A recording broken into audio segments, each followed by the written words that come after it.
The Student Government Association is running low on funds after admitting to initial overspending of this year's budget. That story is coming up on your weekly Tiger Paws, but first. 12 UWA journalism students and 26 other universities in the Southeast recently participated in a crisis communication drill at the 2012 Southeast Journalism Conference. The FBI, FEMA, firefighters and EMS workers, and police officers were also on scene as a training drill for a mock earthquake disaster. The UWA journalism program was recognized with 2 awards at the conference. Haley Taylor placed in the Public Service Journalism Competition, and the Tiger Paws placed in the Best Video News Competition. Several faculty members have expressed frustration with recent parking issues on campus. Students with white or red tags have been parking in faculty spaces at an accelerated rate. The UWA Campus Police encourage everyone to check their UWA parking rules.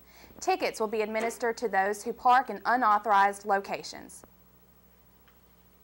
With expensive purchases like a $560 clock, homecoming t-shirts, and a student bus to the Delta State football game earlier this year, the SGA does not have enough left in the budget to fund traditional campus event requests like Relay for Life and the Sukarnochi Folklife Festival.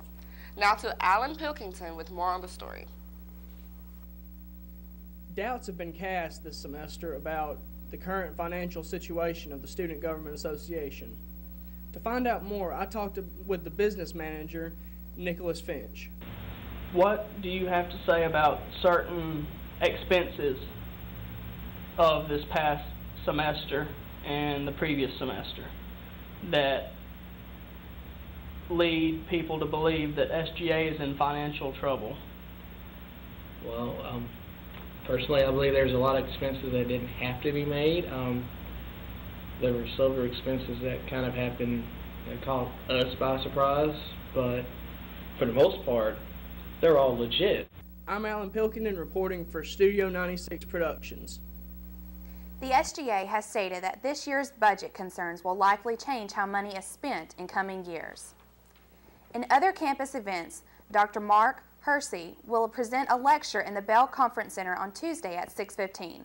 His presentation on George Washington Carver will be the first of UWA's Holland Lectures. The Holland Lectures are named after UWA's president, Dr. Richard Holland, and will feature scholars of natural and environmental history. The Scarlet Band from Tigerland is recovering from leading the crew of Columbus Mardi Gras Parade in Mobile this past weekend. In this parade, the band is required to march with their instruments for 7 miles. Let's take a listen in.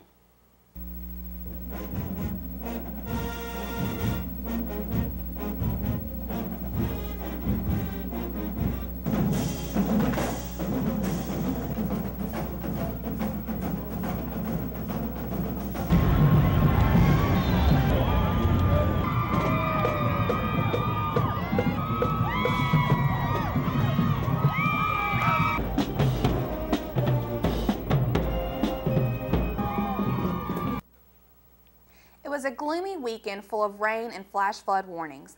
Now to Tiara Robinson to find out if campus will dry out this week. Hello, Tigers. We will thankfully warm up this week with temperatures in the 70s. However, the rain may keep you indoors more than you would like. You can expect some showers on Thursday to refill those puddles created this weekend. Remember to keep your umbrellas and rain boots handy. Back to you. Thanks, Tiara. I'm not the only one who's tired of the rain. Verdi is at the baseball field to talk about UWA baseball. Despite 4 games being rained out this year, they have a winning record and hope to gain another against Miles on Wednesday. Hello, Tiger fans. I'm reporting live here at UWA's Tart Field Baseball Stadium. Here with me, I have Coach Rundles. Coach Rundles, how do you feel about the seniors that are graduating this year? How will you replenish the talent that is about to leave this season? Well, we got a good group of seniors. They've shown a lot of good leadership. They've got some very good talent that they've been able to use over the years. And every year it's difficult to replace our seniors, but we always have a very good recruiting class. We have young kids that come in, freshmen that are ready to get their career started, and we have junior college players that will take their place. So some way we'll find a way to replace them. I just don't know exactly how we'll do it at this point.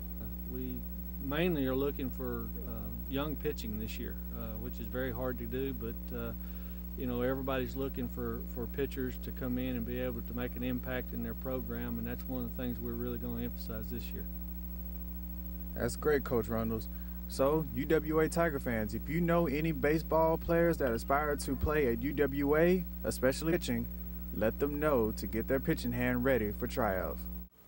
Thanks, Birdie. It's time to get back to work. Tune in next week to learn about some much-needed employment opportunities coming to Sumter County.